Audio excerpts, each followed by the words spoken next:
to find support groups to build social networks, and focus on our intervention in dual identity. It's very important to help them to realize that they don't need to pick. They don't need to choose if they are Canadians or they are Mexican. They can be both. They can be a mix. So focusing on the dual identity, it's important, and helping them to find programs for migrants where they can help them to adapt in order to help them to make it easier, the access to education, the access to the health, the access to have the basic needs covered. Our job as a psychologist is important because, but we shouldn't. We should work in a teamwork with other sectors of society, because the migration adaptation is not just the psychologist's job. It's a community job. It's a teacher's job. It's a society dilemma, I will say. It's a society task. And of course, that migration grief is an individual and complex process, but if we accompany each other, it will be easier. And thank you so much for this time. And if you have any questions, in the end, I will be able to address them. Thank you. Thank you so much, Ana Luisa, for that interesting presentation about grief in immigrant.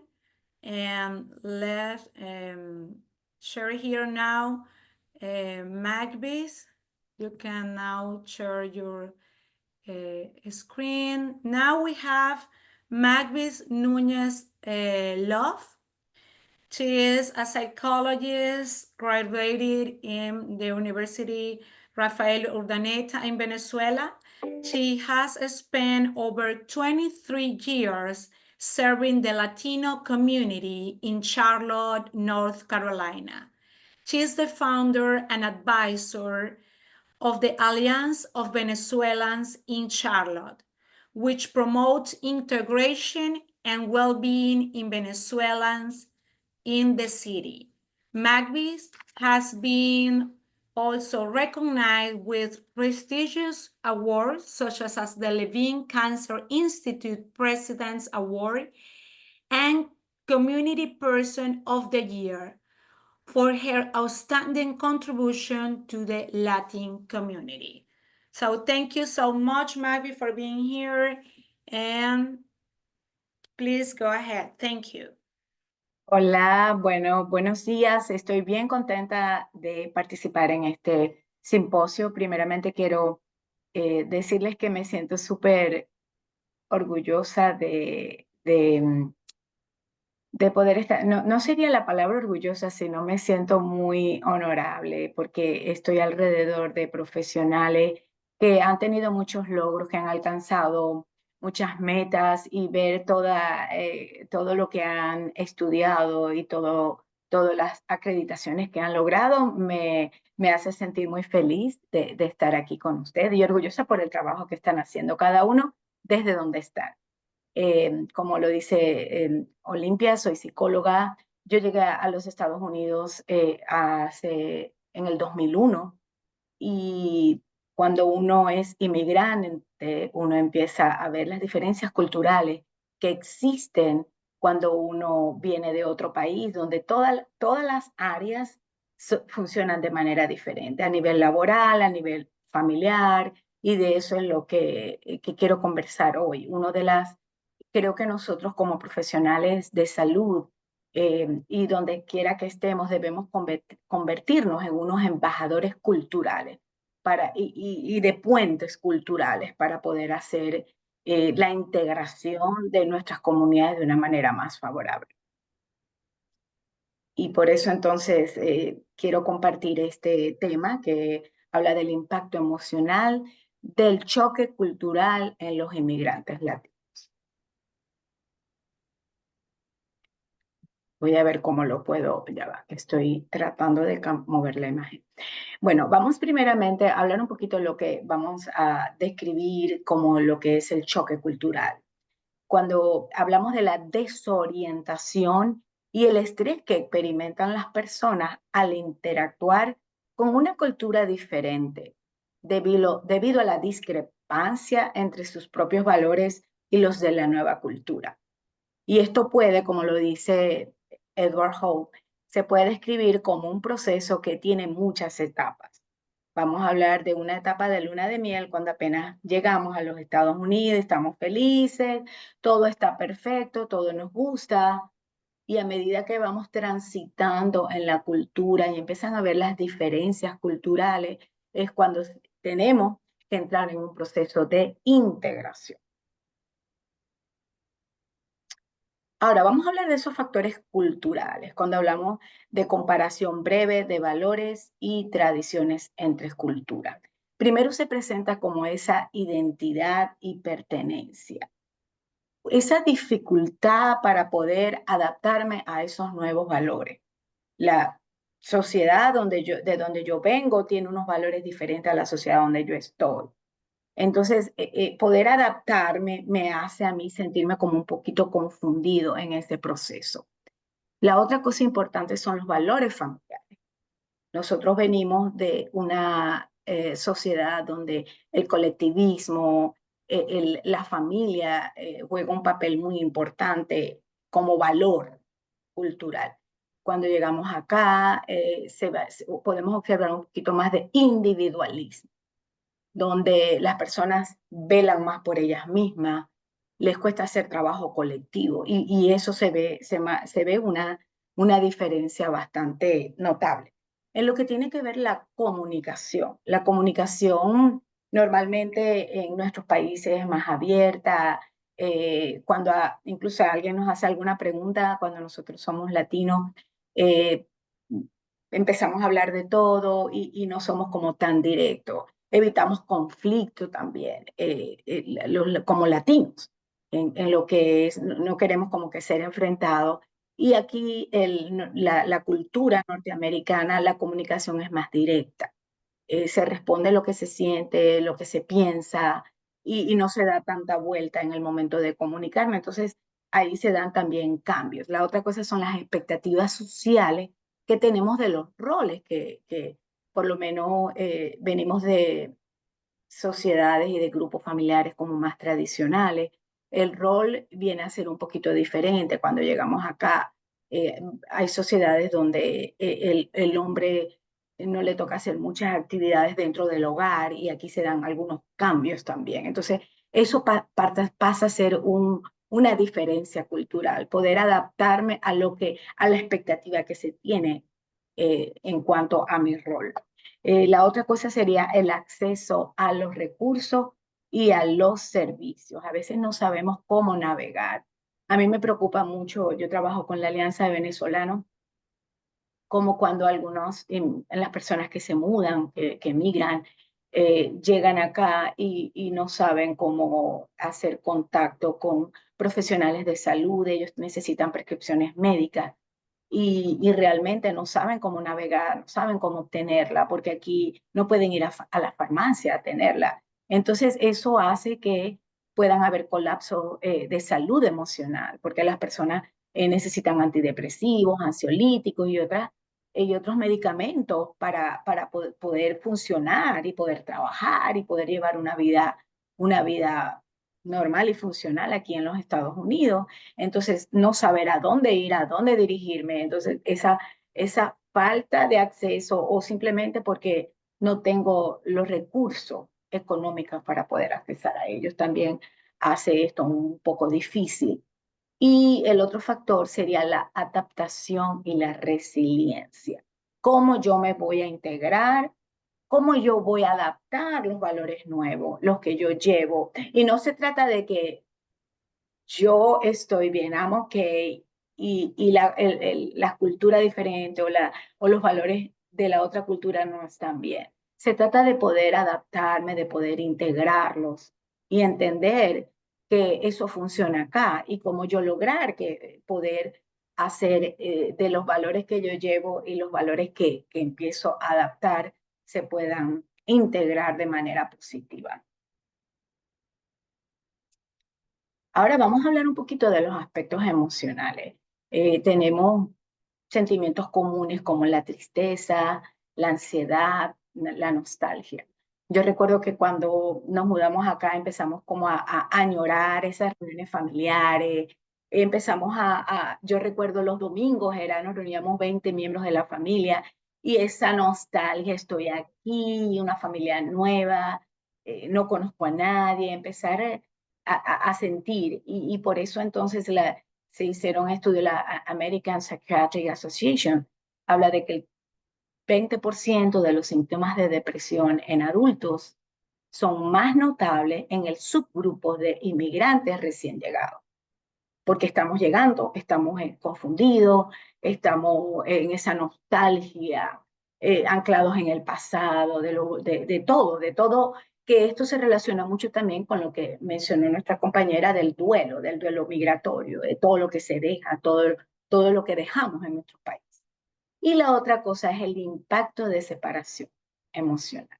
La American Journal of Public Health encontró que los inmigrantes latinos tienen más trastornos de salud mental, incluyendo depresión y ansiedad, especialmente aquellos que enfrentan dificultades de adaptación.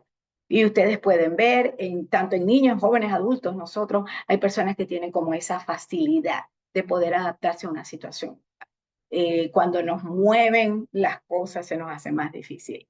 Entonces, favorablemente dentro de lo que es la etnicidad y los estudios que se han hecho en las adaptaciones a situaciones impredecibles, los latinos tenemos buenos recursos, porque nuestras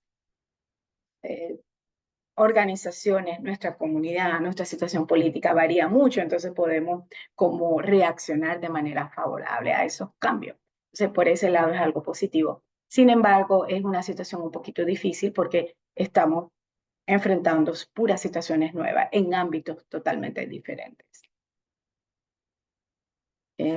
La otra cosa, ahora entonces quiero hablarles de la adaptación y la resiliencia. Debemos trabajar con lo que son las estrategias de adaptación. ¿Y cómo logramos eso? Cuando nosotros entramos a trabajar en un lugar, de pronto entender cómo funcionan las cosas, cuáles son las regulaciones, qué es un valor en esta organización, entender sobre todo el idioma, adoptar el idioma. Las personas que más han tenido éxito y que han logrado más cosas es la actitud que traen, cómo pueden trabajar, estudiar el idioma mientras pueden conseguir un trabajo sencillo o un part-time. Algunos incluso trabajan tiempo completo, pero al mismo tiempo empiezan a estudiar, a practicar, escuchan puros canales en inglés. Entonces eso los ayuda a poder adaptarse a lo que tiene que ver, porque la barrera del lenguaje afecta muchísimo el proceso de integración. También integrar los valores, entender qué se valora aquí, se valora, por decir, la familia nuclear, se valora el tiempo, muy importante, se valora todas estas cosas como la comunicación también. Entonces, entender qué es importante acá y cómo yo me debo asumir, adaptar y poder integrar eso en mi propia vida. La otra cosa es la importancia de la comunidad y las redes de apoyo. En esto quiero decir que nosotros en lo que es aquí en la ciudad de Charlotte, tenemos algunas organizaciones que se han dado mucho apoyo. Podemos ver increíblemente organizaciones como la Alianza de Venezolanos, la Asociación de Colombianos también. Ellos tienen otro grupo, tenemos ya también la Asociación Cultural de Perú. Entonces, tenemos muchas organizaciones por países que hacen sus grupos y hacen sus redes de apoyo. Grupos de padres con niños con discapacidad, latinos, todo esto en su idioma, lo que lo hace poderme sentirme más apoyada, porque no es solamente que tengo una condición, una situación difícil, es que necesito enfrentar el idioma y enfrentar las barreras culturales, la parte técnica. Hay muchas organizaciones, pues, como las en el sistema educativo, en el sistema de salud, donde para poder hacer todo esto tienes que manejar mucho la parte técnica, lo que es la parte tecnológica. el idioma, como les sigo mencionando, es otra barrera que hace difícil y hace el bloqueo. Entonces, en la medida que nosotros como organizaciones empecemos a hacer como esos puentes que facilite la comunicación, que facilite el acceso a los recursos que hay en la comunidad, de esa manera nosotros podemos apoyar. Elaboración de videos de comunicación donde podamos informar las organizaciones que ofrecen servicios de salud mental de bajo costo. Todo eso puede ayudar a nuestra comunidad a poder integrarse, adaptarse y incluso crear más resiliencia. Tenemos muchas actividades, por lo menos yo trabajo en el hospital y tenemos un grupo de apoyo de sobrevivientes de cáncer totalmente diseñado y creado para poder integrar la cultura, todo tiene relación cultural. Entonces las personas se sienten apoyadas, se sienten que tienen una mano amiga de personas que hablan el mismo idioma, que conocen la cultura y que pasaron lo mismo que ellos están pasando. Entonces, es importante que nosotros podamos apoyar estas organizaciones, incluso diseñar y crear organizaciones que puedan apoyar a nuestra comunidad.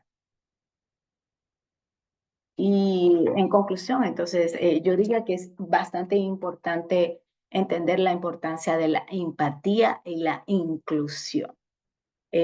También tenemos tener en consideración que la comunicación debe ser abierta y debemos darnos mucho apoyo comunitario. Incluso también la celebración, aunque parece simple y superfluo, la celebración de la diversidad y programas que promuevan la integración. Cuando nosotros hacemos actividades culturales, y de hecho aquí lo que es el Art Council, que es el Concilio de Arte, está dando mucho recurso y muchos fondos para celebrar las tradiciones culturales, entendiendo el beneficio que nos trae a nivel emocional para sentirnos más unidos a lo que es nuestra identidad.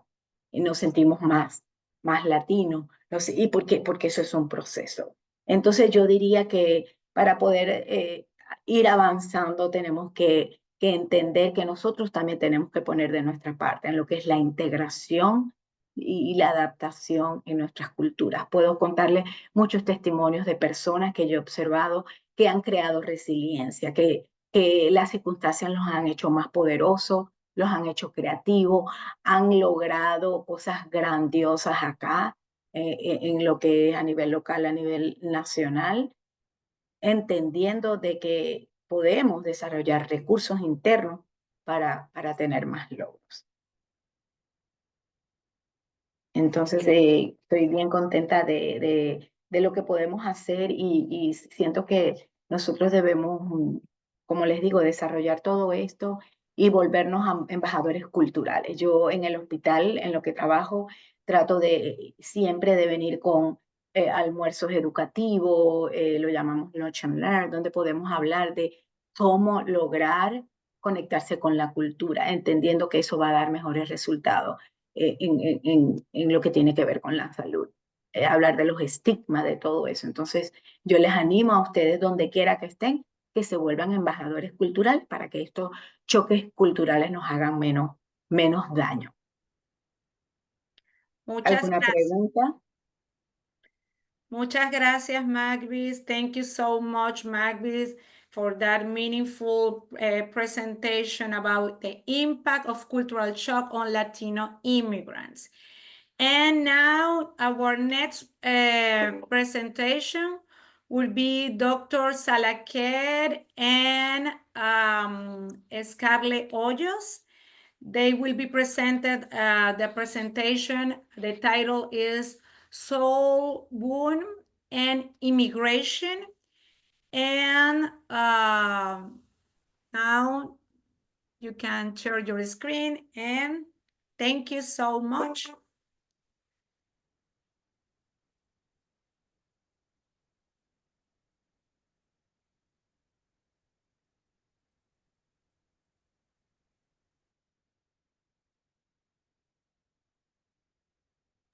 Carlos, you are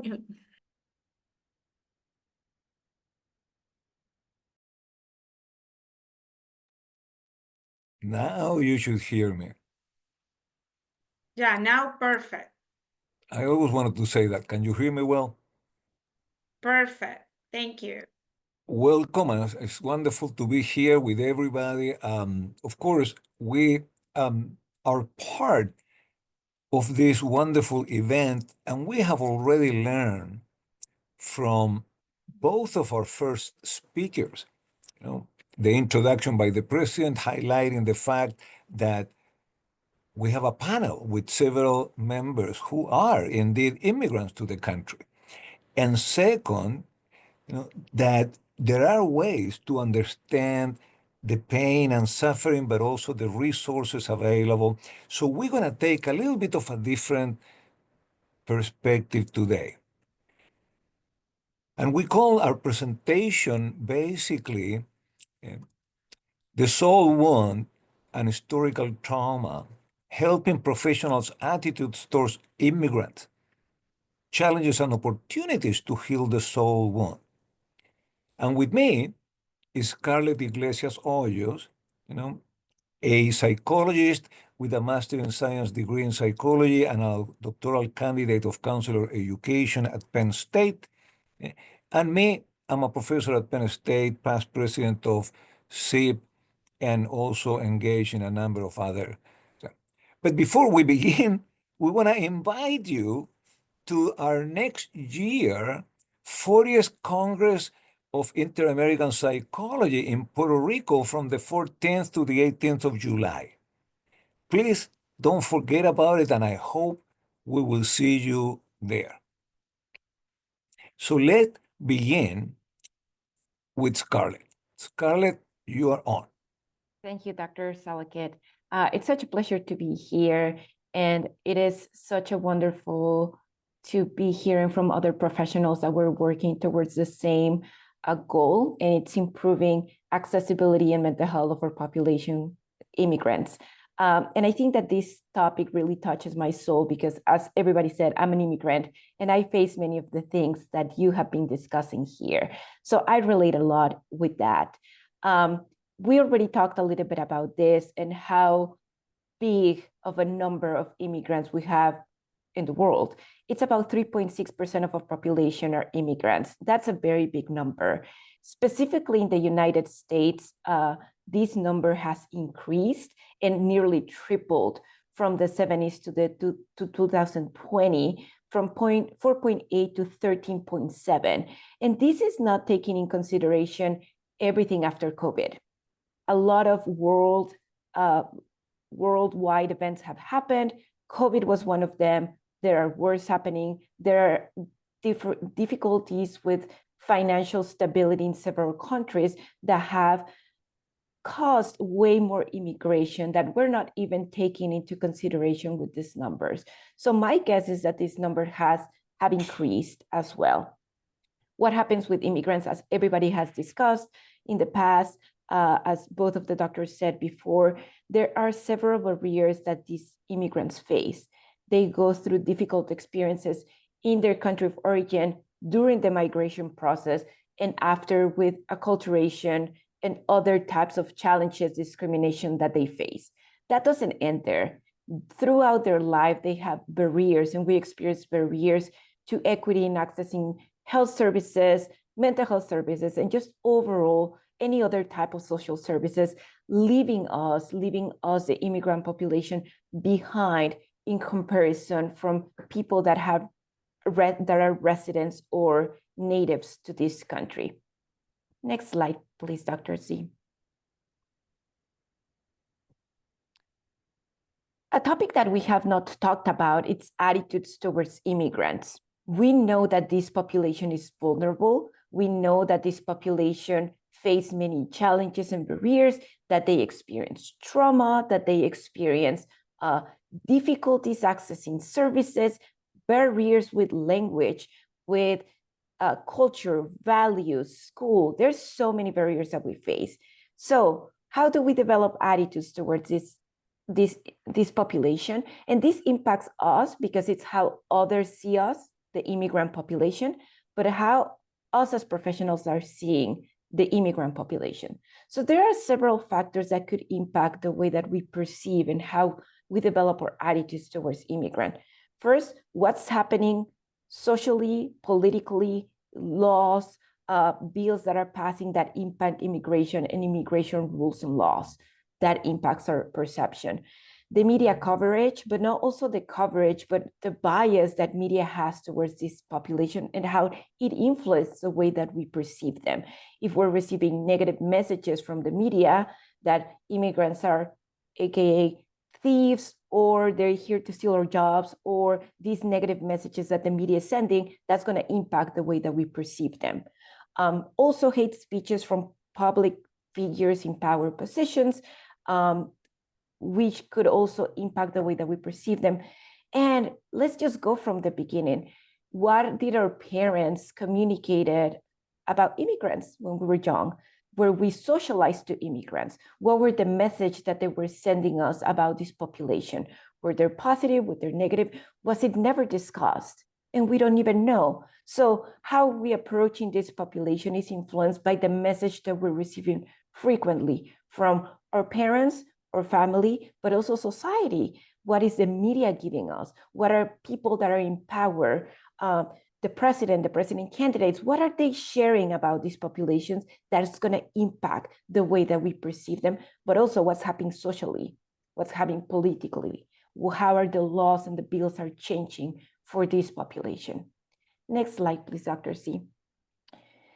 And something that we really need to talk about, we have mental health providers. And I'm talking mental health providers because in Mexico, I was a psychologist. And now over here, I'm a counselor, right? So we can change a little bit of our identity. So I talked a little bit more wider perception of what a mental health provider is.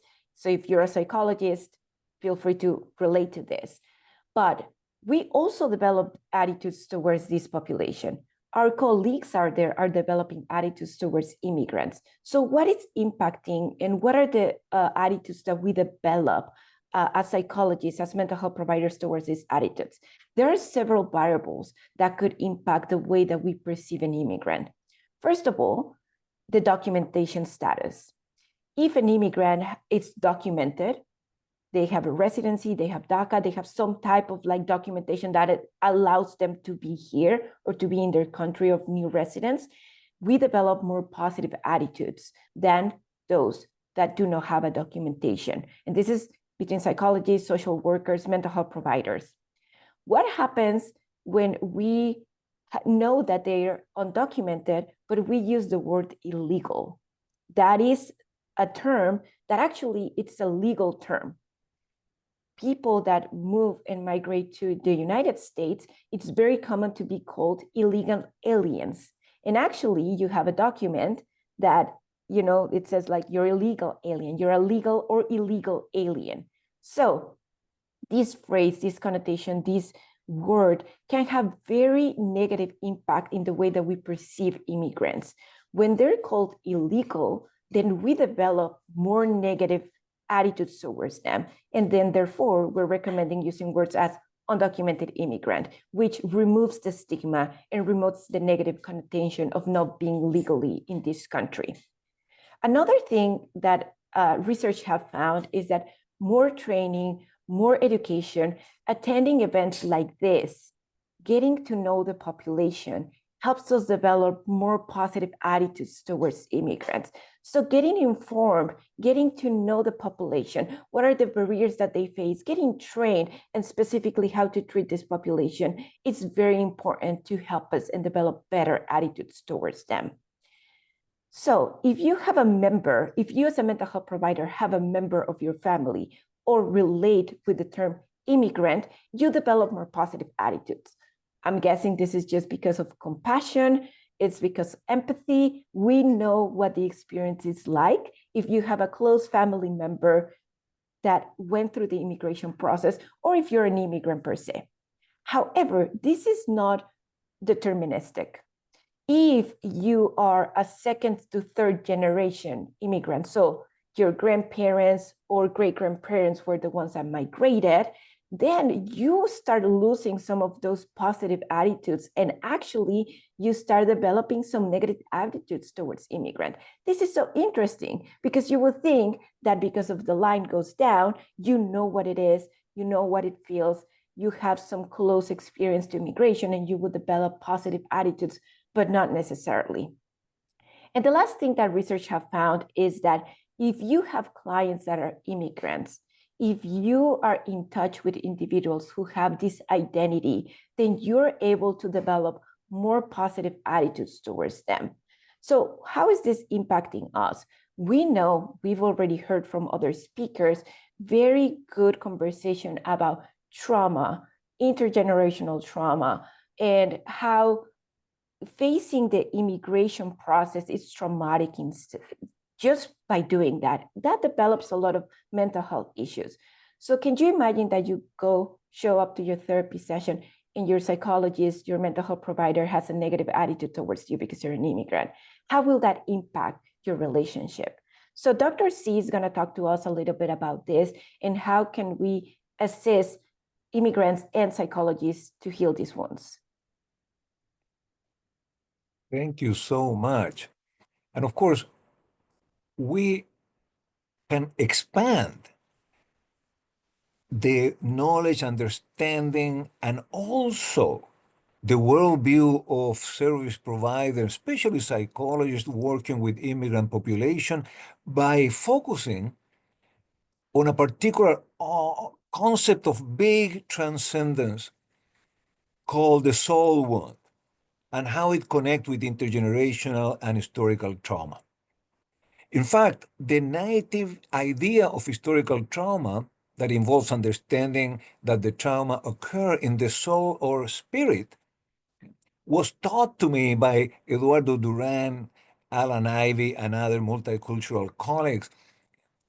And basically, this means direct and indirect exposure to racism and discrimination, family separation, parental incarceration, misrepresentation, abuse, and neglect, such as the ones experienced by immigrant families, inflict historical and intergenerational trauma, causing negative biological, emotional, and development across generations. A soul wound is more than a deep, lasting psychological or emotional injury that can affect individuals and communities, as we mentioned, for generations to come. Please know that children of traumatized immigrants show the same biological and epigenetic markers found in their parents. So the consequences are psychological and biologically mediated. The soul wound is not a poetic phrase. It is the impact of trauma passed from individuals to their children and to the next generations. Suffering from trauma, then, does not cease with death because it's woven now into the epigenetic architecture of generations that follow. Yes, we can talk about Latinx immigration, and it's a hot topic in the United States, but immigration happens around the world. And I think that this discovery that began with a more spiritual understanding have actually moved into the realm of demonstrating how historical trauma developed, even epigenetically. And we as helpers have all too often failed to see that the issues that clients bring to us are deeply involved with societal dysfunction, harassment, and oppression. We need to address historical causes of personal concerns. Psychology of liberation from historical trauma, occurs when we can help immigrants to see that their personal issues are not just their issues. Of course, understanding and encouraging storytelling may lead to anxiety and fear. But with our help, clients could begin to see that external and historical forms of oppression underlies many of their concerns. And our task may be help reveal a more positive image through positive stories of strength from history, for example, bringing up Chief Seattle, Martin Luther King, Cesar Chavez, and strong people among the client's own community and family members. So we have a social justice, multicultural, and advocacy responsibility to educate ourselves, understand the complexity of the process, and begin to work towards helping those affected and heal the soul wounds of many of us. I'm going to stop here for the sake of time, but I wanted to reinforce my idea of attending the conference. And here are our contact information in case you would like to add additional questions. Dr. Petzo, Thank you. psychologist Scarlett, thank you so much for all this opportunity to share. Thank you so much, Dr. Salaquet. Thank you so much, Scarlett Iglesias, for that wonderful presentation about the soul and wound and immigration, that concept that connects the emotional scars migrants carry with them, and the importance that we have as the importance in terms of the responsibility we have as a mental health providers to give, to offer a culturally informed care to help our migrants to regain their sense and self of belonging. Thank you so much. And thank you again also, Dr. Salaquet, for reminder the information our next conference, our next Congress in Puerto Rico. Thank you. And now we have Dr. Alfonso Ursua. He is a full professor and researcher at the School of Psychology at the Universidad Católica del Norte, Chile, where he currently serves as the director of doctoral program with a background in psychology, public health, and doctorate in clinical and health psychology from the Universitat de Barcelona, Spain. He has contributed extensively to the fields of health and migration. He is a past president of the Inter-American Society of Psychology and a co-founder of the Chilean Network on Health and Migration Research. His work has been widely recognized, including awards for his contributions to the psychological research and his lifetime achievement in psychology by the Scientific Society of Psychology of Chile. Thank you so much, Dr. Ursua. And now this is your time and space. Thank you. Buenos días, buenos días todavía. En Chile, por lo menos, ya casi llegando a la tarde. En primer lugar, quiero agradecer la invitación a participar en este encuentro. Es muy agradable compartir con otros colegas de otras latitudes y poder comprender, o sea, ayudar a la comprensión de este fenómeno que es tan multifactorial, ¿no? Lo que yo les voy a presentar ahora, me voy a mover de zona, voy a trabajar preferentemente, voy a hablar preferentemente del otro lado de la América, de la migración sur-sur. Tiene que ver con toda la migración que recibimos en el Cono Sur, Latinoamérica y en el Caribe, principalmente de la zona. Es como vamos a revisar ahora con tiempo. Bueno, en general, cuando hablamos de la migración sur-sur, nos referimos a personas que migran de países del Cono Sur a países del Cono Sur. En general, como ustedes pueden ver en el gráfico, la cantidad de personas que ha ido emigrando hacia nuestra propia zona ha ido creciendo con el tiempo, incluso llegando a igualar la cantidad de latinos y de personas del Caribe que han salido o emigrado fuera de esta zona.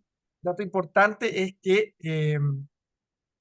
ya 1 de cada 4 migrantes en la zona, en nuestra región de América Latina y el Caribe, son migrantes latinoamericanos y caribeños. Y la gran mayoría de estos se encuentra en América del Sur. Es decir, al 2020, según el dato de la ONU, 9,1 millones de migrantes latinoamericanos y del Caribe se encontraban viviendo en países de la América del Sur.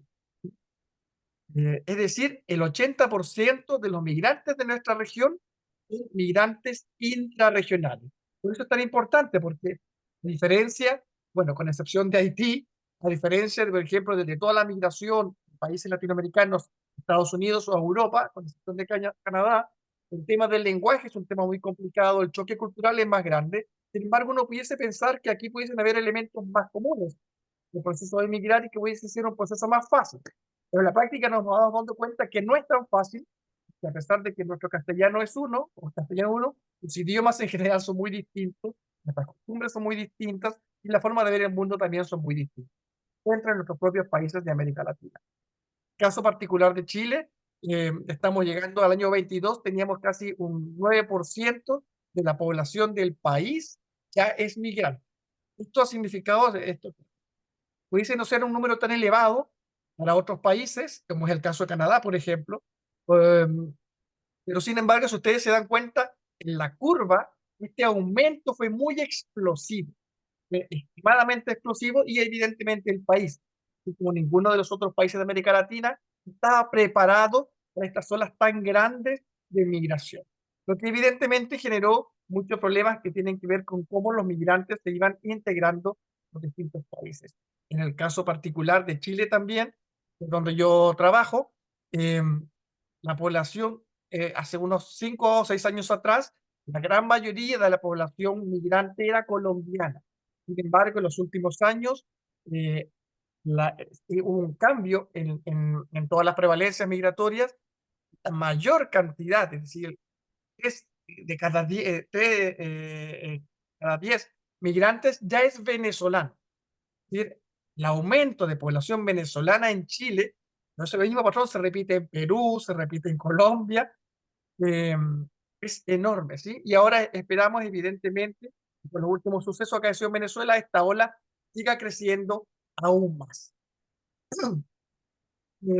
Es un poco para que tengan el contexto migratorio de lo que pasa en este cono sur, en este lado de las Américas. Y yo me voy a permitir hablar de un tema, movernos del eje más psicopatológico de la salud mental, porque usualmente cuando hablamos de salud mental nos solemos seguir refiriendo a la psicopatología o los trastornos de la salud mental. Yo aquí me quiero mover, dependiendo de la definición de salud mental que nos da la OMS, como un estado de bienestar mental. Yo quiero comenzar a desarrollar uno de los temas que nos ha interesado los últimos años, y es el bienestar psicológico, ¿sí? Cuando uno estudia bienestar, hay dos grandes perspectivas teóricas de donde puede eh, comenzar a investigar el tema bienestar. Por un lado, una perspectiva que se ha centrado, que se llama perspectiva hedónica, donde aparecen muchos estudios que tienen que ver con la satisfacción con la vida, con la felicidad, pero también con el bienestar subjetivo. Pero también hay una perspectiva que se llama la perspectiva eudaimónica, que tiene que ver con cómo ciertos factores se relacionan con el desarrollo y el crecimiento personal, con la forma en que la persona afronta las distintas situaciones y consigue metas. El bienestar psicológico es el principal constructo que está vinculado a esta perspectiva eudaimónica.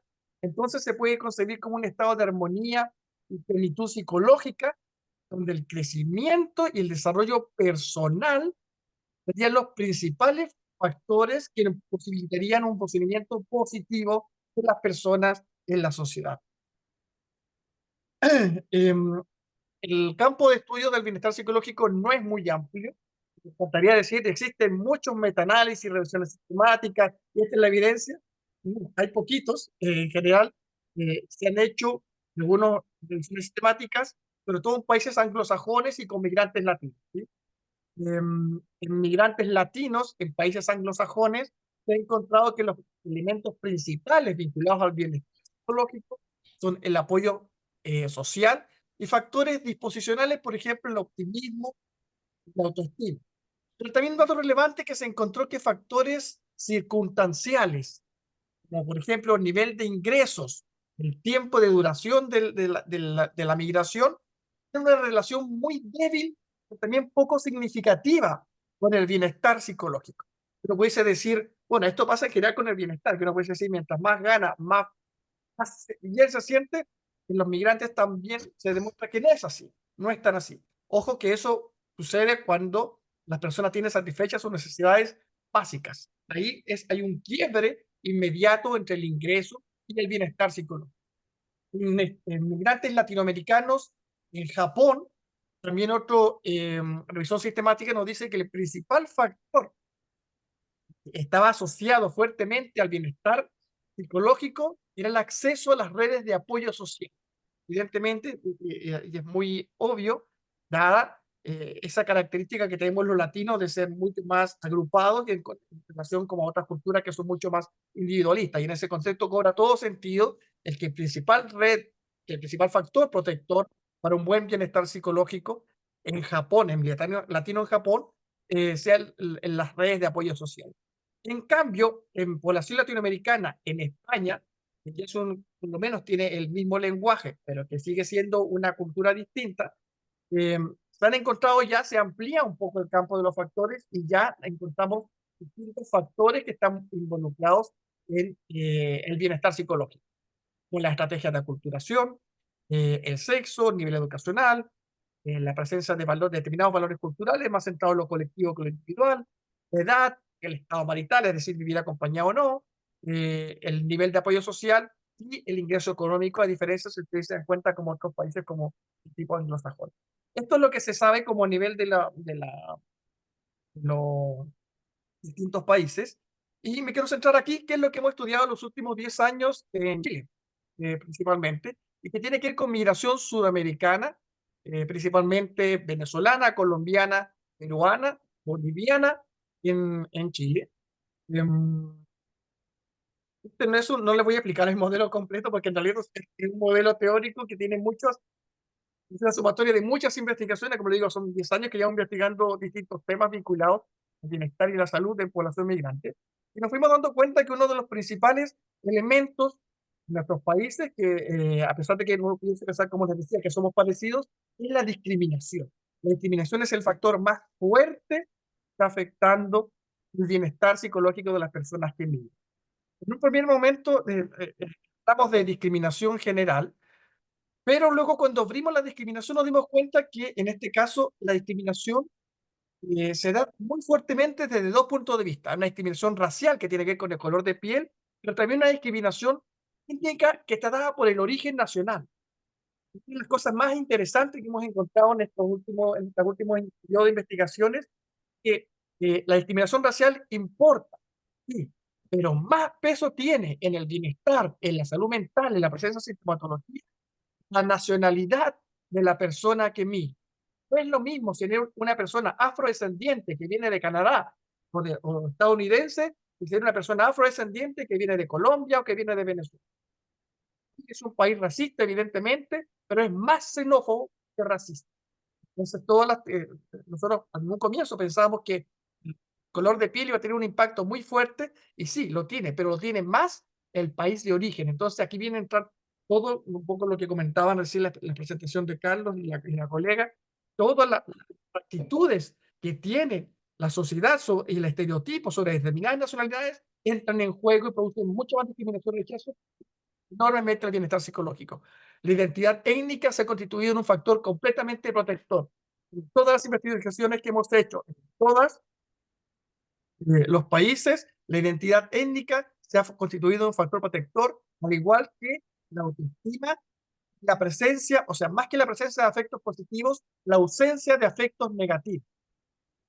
Hemos encontrado también que la interacción, también lo mencionaba una de las colegas, interacción con el otro, o sea, el poder, aumentar el contacto entre las culturas también genera un nivel bastante mayor de bienestar psicológico.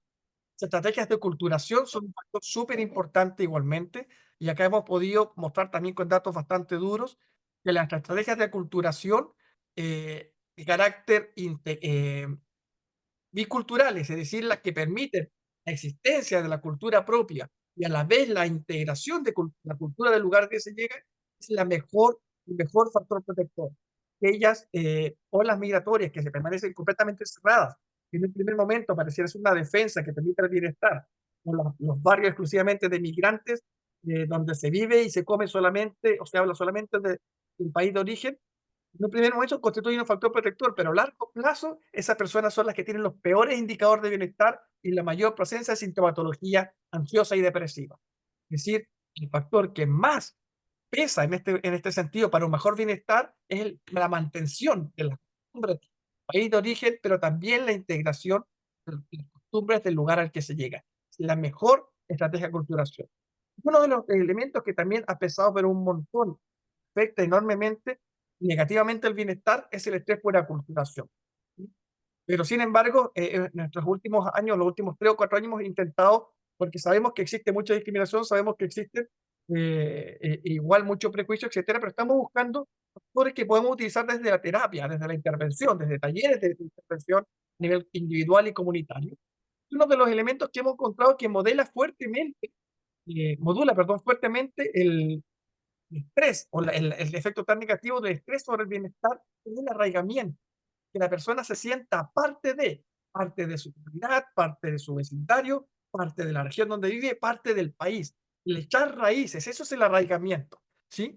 El arraigamiento es un factor que puede disminuir en una gran cantidad el peso tan negativo que tiene el estrés sobre el bienestar.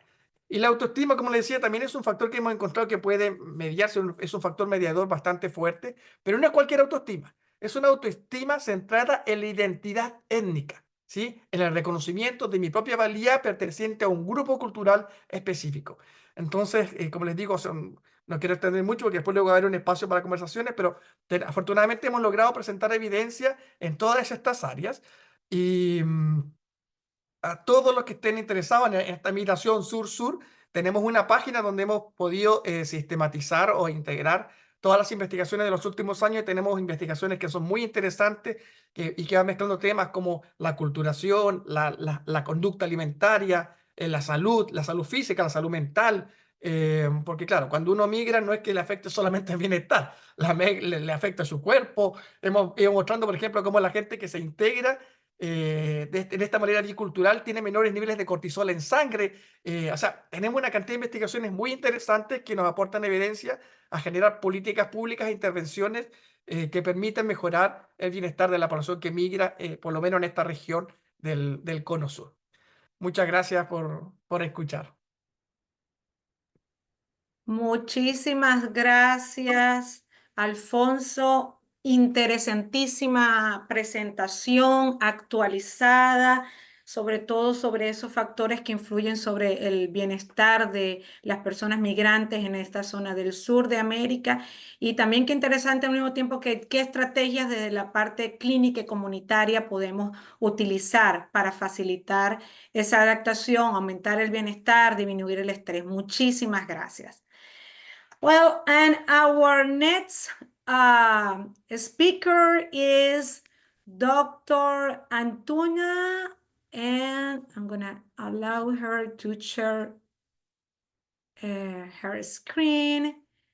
I'm going to introduce her. Dr. Claudette Antuna is a bilingual and bicultural clinician with a master's in social work from Barry University and a master in health services administration for Florida International University. She developed the first bilingual and bicultural social work department at Miami Children's Hospital. A member of the APA Migration Work Group, Dr. Antuna is a renowned expert on the psychological needs on undocumented immigrants. She received an APA Division 52, International Division, Award for Outstanding Dedication and Service to Undocumented Immigrants, and was later honored by the Washington State Psychological Association with the Social Issues Award for her contribution to the community.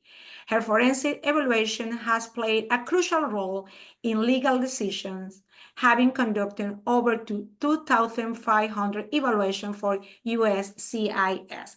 Thank you so much for being here with us, Dr. Antuna, and this is your space, your time. Well, I'm looking at the time and are we supposed to be done by 8:30? Sorry? We're supposed to be done by 8:30? Oh, Anyway, yes, okay. yes. So I'm Yeah. gonna run through what I do. Yes. I'm also very honored to be invited to talk a few minutes about my work and how mental health clinicians can actually help to not to reduce some of the stress and begin the process of acculturation by being legal, by having, and they can obtain legal relief in many different ways in this country. So you have my slides, right? Okay, let me check. Okay, 1 second. Sorry. Sorry. Now, I don't know why. Okay. I'm trying to open. If you want, maybe you can start. I'm trying to, I don't know what happened. You Okay. can start maybe talking and I will do my best to Upload. to Okay. PowerPoint here. Okay. So as all of our speakers have talked this morning or over there this afternoon, for me it's in the morning, about people coming to different countries and they migrate for many different reasons. It has become a political ball to bounce around the discussion of what to be done with people who come to this country. So one of my emphasis has been for the last 20 years in understanding how to help people through the process.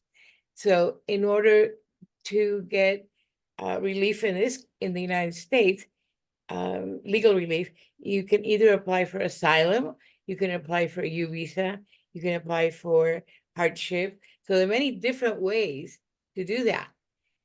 And we also are aware that about 85 to 90% of cases presented to USCIS, which is the governing body that takes care of making people documented, turning them from the undocumented status to documented, have to be presented to the USCIS. 85 to 92% of those cases that have a psychological evaluation attached to their application get status in the United States. So that is extremely important. And yet mental health practitioners in the United States don't know how to do these evaluations. So am I going to be able to change them from here or can you see the presentation? Yeah, I can see it now. Let me go. Yeah, sorry. To tell me. Okay, so there is a it's happening, but I don't know how I can change it. Let's see. To tell me. Okay, so you can stop right there. So that's what we're talking about, the different ways in which people can apply to get legal relief in this country. One is asylum, the U visa. So there's many different ways.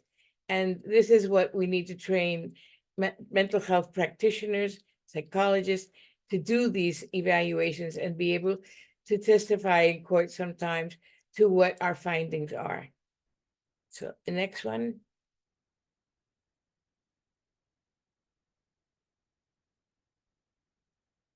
I seem to be frozen. Okay. So the task of the evaluation is to reach a psychological opinion about what we find. It is not necessarily to advocate for the individual, because we don't have the power to do that.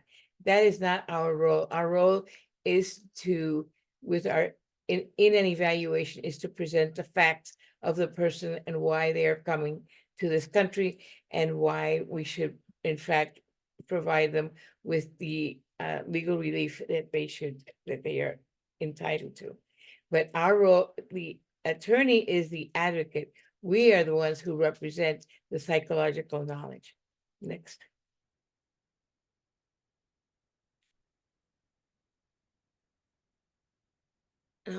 I can't move it from here. So we need to be very neutral in our stance and not be the advocates. We are to present only our conclusions and our opinions to USCIS or to the judge. Some cases don't require that they go before a judge. Some do, and there are other people who can make the decision in USCIS. But our role is to present the fact, and only our opinion about what we are seeing. Next.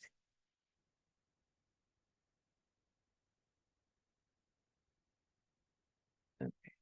So the guidelines for we need to look at is the Istanbul Protocol. So that happened after World War II, with the influx of immigrants.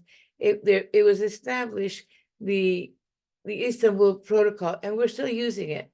Of course, we have now adapted it with the NLPA came out with the guidelines on how to produce the appropriate evaluation and what that entails. But we need to remember that we actually started with the Istanbul Protocol, and I put there the link so that people can look at what the United Nations came up with, and our role in giving that information to others. Next.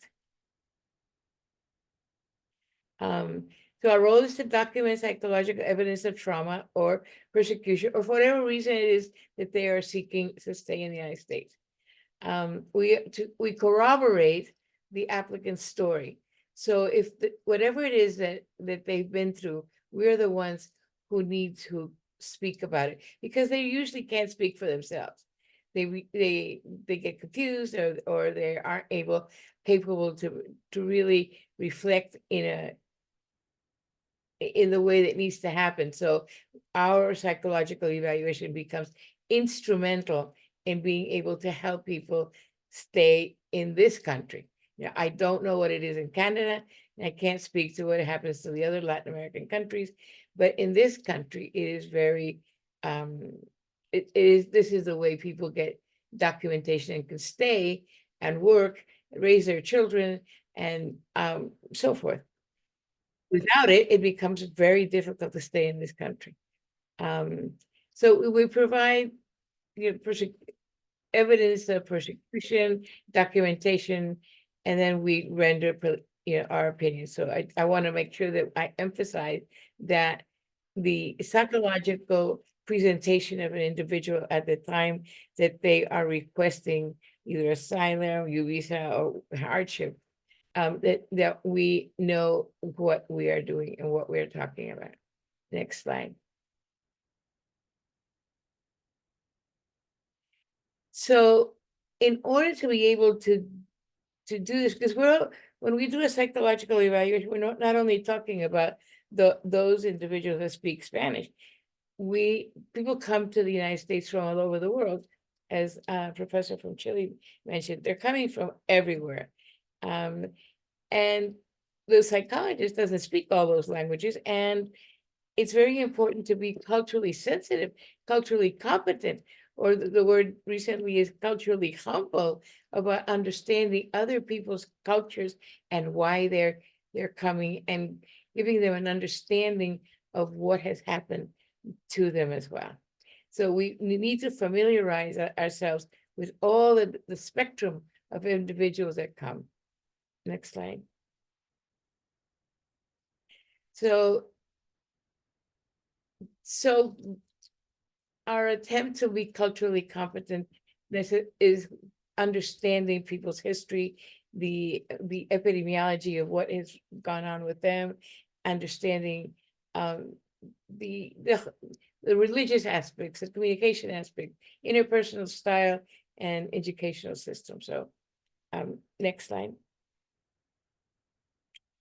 So in the reports that I have done over the years, these are the factors of biopsychosocial history that is extremely important to tell the trier of fact, the judge or USCIS, whoever is going to be making the final decision. This is what is important in being able to understand what it is that we're talking about. So we want to talk about the social and family history. We want to talk about their educational history, their work history, what the implications are for race and cultural languages, the migration background, and their trauma history, along with substance abuse, legal history, military history. So all of that gets blended in to what is a report that's going to stand the test of time, right? And hopefully obtain what we want them to do. It's important to also have some sense of their mental status and behavioral observations when you have the individual before you. So yes, somebody in the very beginning talked about anxiety and depression.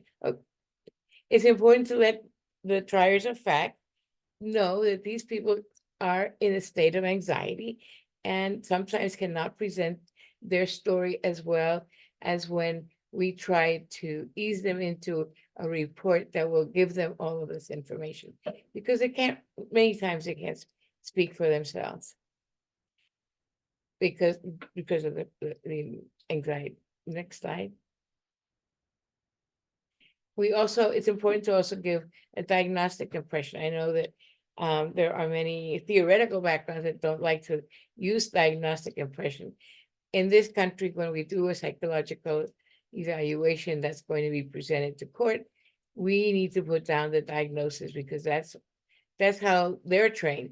That's what they're looking for us to be able to identify that. So the diagnostic impression is important. And here are just some examples. Next slide. So we need to be, in summary, we need to be able to put down the most salient parts of the story of the individual in as few paragraphs as possible. They don't want to read a book. They're not interested in having a 20-page dissertation because they're not going to read it. And many times it is our report that gets the most emphasis when a judge or trier of fact is trying to understand what has happened to this person and why they're here. Next slide. So here are some references, and I'm not quite sure why it comes out black, but our professional guidelines for psychological evaluations for immigration proceedings came out in the Journal of Latinx Psychology. And then we did one for children not too long ago that dealt with the children that were coming unaccompanied, and what their situation is and how to help them, again, in many different ways, but the psychological evaluation becomes paramount in understanding what they've been through. And then I did one a long time ago about do no harm. Psychologists who don't feel they're competent to do a good evaluation, who don't understand the culture of the individual who they're dealing with, have no business trying to attempt to do a psychological evaluation if they have that kind of bias. So that is my warning out to everyone: is that do no harm. If you can't do a good one, don't do one at all. So I know I ran through this. I hope I gave some information out to you guys. And again, I'm very honored that you asked me, Olympia. This was very informative. Thank you.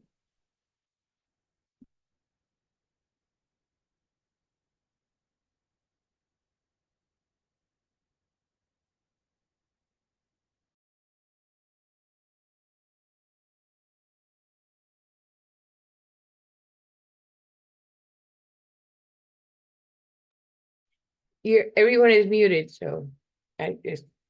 Oh, sorry. So I was saying thank you so much for this crucial topic about legal relief and role of the mental health evaluation, to know how important is the role of the role that mental health professionals we have in that in assisting the legal processes, especially particularly in what is the providing psychological evaluations that can be used in legal hearings. So thank you so much.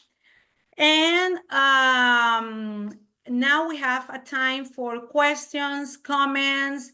You can open your mic. You can ask your question either in Spanish or English. You can write down on the chat. That's the time where we have to actually to enrich more this amazing symposium. Let's check.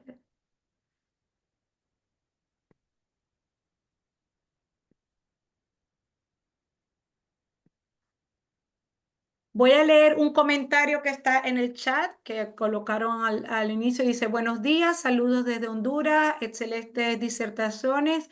Dice, los migrantes tienen muchos desafíos durante la ruta migratoria y luego en otros países se sienten inseguros, sin apoyo, sin identidad. Me encanta este enfoque de la reunión.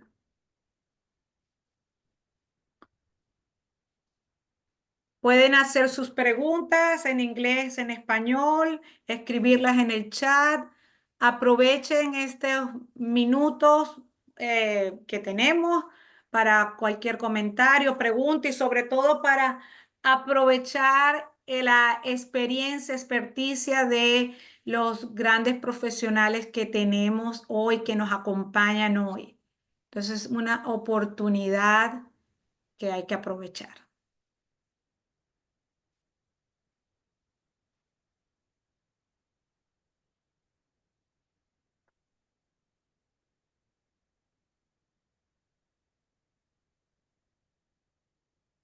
Quizás algunos de nuestros mismos ponentes, si desean hacer algún comentario,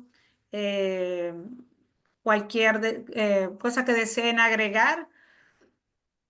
Tenemos un tiempito más, unos 5 minuticos más. Fíjate que voy a hacer la pregunta en español. Me gustaría preguntarle directamente a Scarlett, fíjate. ¿Por qué razón se interesó en, comillas, las actitudes de los profesionales de la salud mental, especialmente los psicólogas, psicólogas y psicólogos? ¿Cuál fue la motivación inicial? Okay. Voy a contestar también en español. Creo que primero fue por experiencia personal, porque cuando llegué acá a Estados Unidos, que no tiene mucho, obviamente yo viví todo este proceso de aculturación y me tomó un tiempo darme cuenta que yo necesitaba cuidar de mi salud mental, ya que la aculturación no es algo sencillo de vivir. Y cuando empecé a buscar algún terapeuta, fue muy difícil encontrar alguno, primero que hablar español, segundo que entendiera las cuestiones migratorias, y viví algunos tipos de experiencias y discriminaciones por mi estatus migratorio, porque en ese tiempo yo no tenía un estatus con documentación.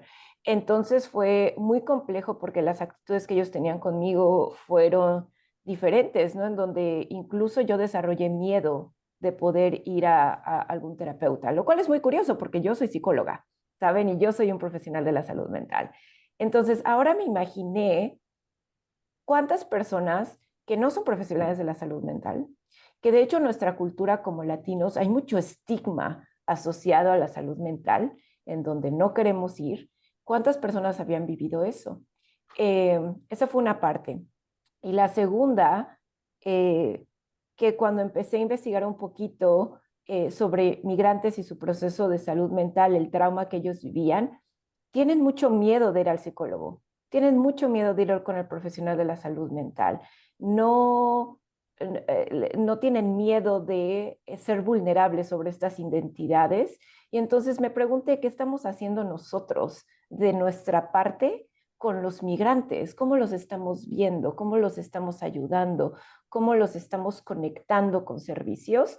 Y creo que ahí fue donde empezó todo esto y ahora me ha llevado por más rutas porque así es como funciona esto, pero ese fue uno de los principales motivos. Y entonces, ¿qué estamos haciendo y qué podemos hacer en un futuro? Y creo que estos paneles son excelentes porque es el primer acercamiento a darnos una visión más completa sobre las barreras que experimentamos, the challenges that we experience, pero también maneras de solucionar, ¿no? De cerrar esa distancia entre lo que deberíamos estar haciendo y lo que estamos haciendo hoy. Y ya vi muchas manitas y veo preguntas, entonces voy a dar espacio para ello. Muchas gracias, Scarlett. Sí, déjame, perdona un segundo. Muchas gracias y perdona que te puse, como dicen, on the spot, pero es una experiencia de una persona que ha inmigrado. Interesantemente, muchos años antes, porque soy mucho mayor, pero también tuve muchas de estas experiencias y me imagino que muchos de nosotros que estamos participando podemos compartir un montón de estas cosas y realmente me alegro que estés grabando, Olimpia, porque a ver qué más aprendemos de todos los que están aquí. Muchas gracias. Muchas gracias, Carlos. Tenemos algunas preguntas en el chat, pero vamos a escuchar a Liliana y después a Alfonso. Adelante, Liliana. Hola, buenos días. Liliana Álvarez, soy psicóloga, vivo en este momento en Montreal y trabajo en una organización de representación legal hacia migrantes o con personas que han migrado a Canadá, especialmente a Montreal, con estatus migratorio precario o actualmente sin estatus. Yo trabajo con representación jurídica, con abogadas que se ocupan de especialmente la inmigración humanitaria. Primero agradecer también pues, digamos, los temas que han abordado aquí. Segundo, me quedé pensando mucho porque en muchas de las presentaciones hablamos de los conectando servicios y quería un poco también hacer el punto sobre la dificultad que tienen las personas, los inmigrantes que llegan con un estatus legal, al menos a Canadá normalmente la mayoría de personas llegan con un estatus legal y durante el tiempo van perdiendo su estatus o entran en una situación precaria en términos de estatus. Eso restringe mucho la posibilidad de que ellos tengan de accesos a los derechos sociales y culturales que tendría una persona pues, que llega con o que continúa con un estatus legal para poder integrarse, para poder adaptarse, para poder traspasar exitosamente y de manera estable el trauma migratorio, la integración, la acogida de todo. Eso nosotros lo hemos visto en la práctica que es un tema muy complicado porque y justamente después de la COVID-19 mucha gente quedó en el país y con un estatus inmigratorio perdieron muchos el estatus.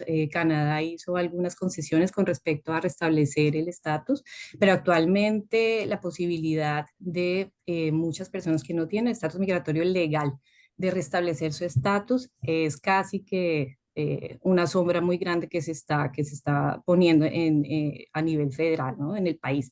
Eso precariza mucho más la situación de salud o de bienestar mental, como lo nombraban, o de bienestar de las personas que llegan acá y que pierden su estatus y que se hace más difícil no solo acceder a los servicios, sino al cuidado también de sus familias y la proyección que pueden tener acá. Entonces, los psicólogos también y las personas que trabajamos en el medio comunitario, en la red pública o en los otros, nos vemos enfrentados también a grandes retos en la manera de cuidar, no solamente de manera individual, sino colectiva, este tipo de situaciones que precarizan de nuevo la salud mental de las personas. De los índices de depresión, de PTSD, de todos los demás diagnósticos, ansiedad, no solo vienen con digamos que la situación que las personas han vivido antes de llegar a un país acá, por ejemplo, pidiendo refugio, sino a través de los pasos que tienen que dar en la obtención de su estatus migratorio. Esa retraumatización o revictimización hace también que las personas tengan un impacto importante en su identidad y en su identidad personal y cultural. Entonces, cuando nosotros representamos a las personas acá en la clínica, estamos buscando también de personas bueno, psicólogas, personas en salud mental, sensibles también a la cultura, a la experiencia, al parcours migratorio con los que vienen, pero el que tienen que recorrer acá en el país. Y como dice también la doctora Claudette, no hay mucha posibilidad de acceder a psicólogos o psicólogas que tengan una expertise en evaluación para poder documentar no solo la experiencia vivida, sino también la que están viviendo en el curso de su regularización y poder tener un file sólido para presentar a la corte y poder de nuevo entonces restablecer su estatus y volverse como un recurso protector para la estabilidad mental, la prevención en salud o de enfermedad mental para la población.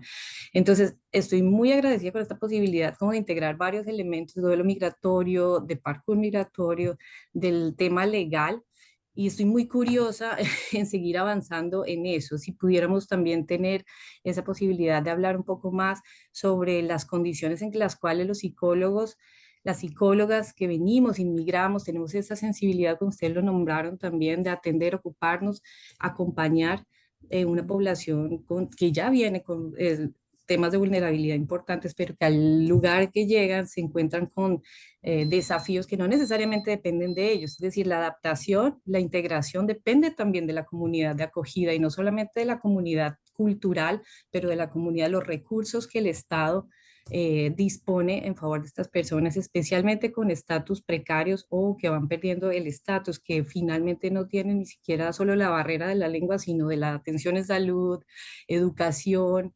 servicios básicos de vida. Y no todas las personas tenemos la posibilidad de conocer más o educarnos más sobre el tema de la evaluación en función de apoyar a estas comunidades, no para hacer gran advocacy, pero al menos para ayudar en los expedientes individuales. Eso sería muy importante, muy interesante de poder avanzar en esa discusión en el tema también legal, lo que implica también el trauma para la integración. Entonces, perdón Muchas por todo el gracias. tiempo que me tomé. Muchas gracias. Muchas gracias, Liliana. Tengo a Alfonso, Ana Luisa y unas preguntas también aquí en el chat. Alfonso. Sí, estaba Ana Luisa primero. Ok. Ana Luisa. Ok, muchas gracias. Prometo no ser, no tardarme mucho. Solamente me llamó mucho la atención y como que tejiendo lo que estamos hablando y lo que acaba de mencionar Scarlett. La semana pasada con la CIP tuvimos el primer encuentro de salud mental para psicólogos latinos, en donde fue muy interesante. Nos reunimos bueno, se habían inscrito 70, pero llegaron alrededor de 35, 40 psicólogos que estamos en este proceso migratorio, que somos psicólogos en nuestro país de origen, donde de hecho conocí a Liliana en persona, y me llamó mucho la atención cómo nosotros, al ser una cultura colectivista, decidimos o sea, por propia voluntad, reunirnos y decir, vamos a ayudarnos, vamos a echarnos la mano entre todos, vamos a extendernos como latinos, y vamos a sacarnos adelante con los unos a los otros en este proceso de migración y de aplicar a la Orden de Psicólogos de Quebec. Y me pareció súper interesante y súper relevante que hay un grupo de WhatsApp con 156 latinos que estamos en Montreal en este proceso de validación. Y yo realmente puedo comentar que fue algo que me arropó mucho el corazón. Bueno, yo pude hablar sobre el síndrome del impostor y otros ponentes sobre otros temas, pero ver ese apapacho, esa decir, aquí estamos, somos psicólogos, cojeamos del mismo pie, sentimos lo mismo, cómo nos ayudamos, es algo que ha sido como una resiliencia increíble. Y luego con estas ponencias que acabamos de tener, pues es muy bonito y bueno, lo agradezco a la CIP porque digo, ese espacio de poder estar ahí y qué bonito, y yo creo que es muy importante que sigamos haciendo este tipo de foros, que sigamos generando estas comunidades, porque finalmente siempre he mencionado que los temas migratorios, o sea, hacerlos un problema de psicología, creo que se queda corto, creo que es un tema de contexto social, donde nosotros somos una pieza bien pequeñita que nos toca validar emociones y ayudarle a construir redes period. Siempre lo pongo así, ¿no? No nos podemos cargar eso que es más grande que nosotros, ¿no? Entonces, solamente quería mencionar eso, la importancia de, pues, compartirles de lo que hicimos la semana pasada y lo bonito que es formar ese grupo de WhatsApp y saber que como psicóloga tengo 153 psicólogos en un grupo de WhatsApp echándonos la mano y que también somos una muestra de estudios, que estaría padre que nos roláramos unas encuestas y hiciéramos investigación sobre cuáles son nuestros factores de riesgo, ver cuántos succeed, cuántos no. Entonces ahí también después le suelto la vuelta a los investigadores para ver si por ahí también podemos hacer algo, alguna colaboración y documentar, porque creo que es muy importante que documentemos este fenómeno, yo diría social, que está pasando aquí en Montreal. Y bueno, hasta aquí. Muchas gracias, Ana Luisa. Ahora tenemos a Alfonso. Alfonso, de una vez te voy a leer una pregunta que quizás la puedes responder. Dice, ¿los latinos se integran con más facilidad con otros migrantes de otras latitudes o al contrario? ¿Y cuáles serían esas razones? De la experiencia que tenemos de migrantes en Chile, los latinos no se integran más fácilmente con otros latinos. Es más complicado e incluso migrantes de un mismo país no se integran con migrantes de ese mismo país cuando hay diferencias dadas por nivel económico o por color de piel. ¿Sí?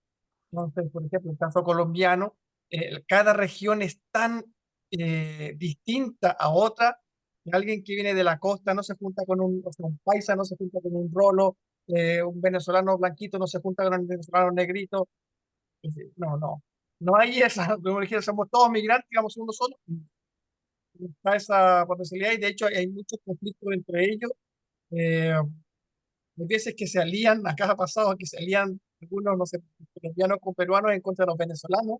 Es que de verdad es muy divertido cómo funciona, ¿no? Divertido. Es como uno piensa esperar que hay una confraternidad de migrantes latinoamericanos que Estados Unidos. eh, y como te digo, ahí pesan muchos otros elementos que genera esta interseccionalidad que está dada por el color de piel, el nivel de estudios. Si yo tengo estudios, no me junto con aquel que no tiene estudios, creo mi propio grupo aparte y trato de diferenciarme del resto porque no quiero que me vean como el que viene a robar al país o el que viene a traficar droga. Entonces, sí, no hay una mayor. Ahora, hay grupos que están integrados, hay muchas ONG que están trabajando intentando agrupar, sobre todo para el tema de satisfacer necesidades básicas que tienen que ver con refugio, alimentación, luego acceso a servicios básicos como salud, educación, etcétera. Pero cuesta un montón, a pesar de los miles de migrantes que hay, las ONG trabajan con grupos muy pequeños, cuesta mucho avanzar en eso. Hay uno que desea frustración, yo creo que hay solo mencionar esto antes de contar lo que yo quería contar, porque ya se nos quedan 3 minutos, 4 minutos para cerrar. Tiene que ver con el sentido de coherencia. La persona que mencionaba la palabra frustración es una variable que se está trabajando mucho y que ha dado pero mucho impacto en las intervenciones clínicas individuales y grupales y es trabajar el sentido de coherencia. Mientras la persona tenga claro que tiene un propósito en la vida, que puede controlar algunos elementos de la cosa cotidiana, que eso tiene un sentido, eso ayuda mucho a trabajar todo el tema de frustración y depresión, etc. Lo que yo quería hablar, y aparte de lo que eso, tiene que ver con que, extrañamente, a pesar de que la migración es un tema de tanto peso, de tanto impacto a nivel social y la vida de muchas personas, desde la psicología no estamos interviniendo como deberíamos hacerlo, ¿sí? Cuando uno busca, por ejemplo, investigaciones en migración en los países, en demografía, en sociología, en antropología, en economía, miles de investigaciones. Las que son desde el campo de la psicología son muy pocas, a pesar de que yo creo que son una de las disciplinas que tienen mucho más que aportar. Porque nosotros podemos intentar explicar el comportamiento de las personas cuando llegan, cómo se integran en las sociedades receptoras. O sea, tenemos tanto que aportar desde nuestra disciplina y no lo estamos haciendo. Entonces estamos haciendo, usualmente copiando modelos de otros sectores para poder hacer intervenciones, no son intervenciones adecuadas. Estamos escasamente atendiendo problemas de salud mental, pero estamos en general haciendo nula intervención preventiva en el campo de la migración. Estamos esperando que nos lleguen pacientes, nos centramos en eso, Yo, de los gente trabajando en eso, pues, y los menos gente o casi nula, gente que está adelantándose a la aparición de problemas en la adaptación y la integración. Entonces yo creo que tenemos mucho que hacer en nuestra disciplina, cómo los psicólogos y las psicólogas podemos integrar a esta gran área de conocimiento que es el tema de la migración. ¿Sí? Siempre cuando hay congresos, no sé, un simposio de migración, uno va a ver los de depresión 1000 personas, los de depresión 10 personas. Así como dice, oye, que ha sido un tema tan relevante. Tenemos millones de migrantes en nuestro continente, miles de migrantes en nuestros países, pero como que hoy no tomamos el peso de que este área de trabajo nos puede dar o aportar a o de cómo la psicología puede aportar a esta área. Muchísimas gracias, Alfonso. Y bueno, yo pienso que de hecho ya cuando hablaste un poco de la parte de frustración y encontrar un objetivo, un propósito, pues en el manejo que tiene aquí de cómo podría ayudar a disminuir la frustración, sería un elemento importante, porque como dices tú, aquí tenemos preguntas en el chat relacionadas con lo que es el manejo de la frustración. Y bueno, diferentes también comentarios en relación a dar las gracias, felicitaciones. Y bueno, me queda es entonces de nuevo agradecer, cerrar el día de hoy diciendo que bueno, realmente ha sido un gran honor para mí haber podido compartir con ustedes este simposio, este tiempo, en donde pudimos escuchar pues un amplio espectro de cómo podemos conectar la salud mental con la migración desde la parte, como decía ahorita precisamente Alfonso, de prevención, evaluación, que nos comentaba también Claudette, y ya más adelante lo que sería la parte de intervención o apoyo más directo al migrante. Tomando conciencia del rol que tenemos desde este rol de proveedores de la salud mental, psicólogos en otras áreas, para actuar desde la prevención y desde también, por supuesto, la intervención. De nuevo, muchísimas gracias. Julio, si deseas decir unas palabritas de cierre para entonces concluir nuestra actividad. Pues ciertamente unas palabritas, ¿no? Porque ha sido realmente aleccionador. Aprendí muchísimo. Hay interrogantes y desafíos, sin lugar a dudas. Creo que una de las respuestas que está para lo que planteaba Alfonso al final, de que no hay suficiente investigación, creo que en el gremio sufrimos todavía de actitudes probablemente no favorables a la migración. Entonces, quizá eso sea una parte de pequeña, pero puede ser una parte porque no escapamos como humanos que tengamos compañeras y compañeros que de pronto requieran todavía de alguna sensibilidad mayor al respecto, ¿no? Pero tenemos la fortuna de contar con ustedes que nos dan luz, así que muchísimas gracias por la organización y por las magníficas ponencias, que siempre es como un lugar común esto de decirlo, pero lo siento en el corazón. Aprendí muchísimo, estoy muy alegre de haber estado en este tiempo y de reencontrar algunos rostros que ya conocía por ahí. Así que, pues, felicidades. Gracias. Gracias, Julio. De nuevo, muchísimas gracias a cada uno de nuestros ponentes. Muchísimas gracias también a la audiencia, a la participativa audiencia que nos acompañó el día de hoy. Y como dice Julio, todos aprendemos y aprendimos en el día de hoy. Y ahora, bueno, utilizar eso en nuestra área profesional y personal también. Un gran abrazo. Les deseo a todos un muy feliz sábado. De nuevo, muchas gracias.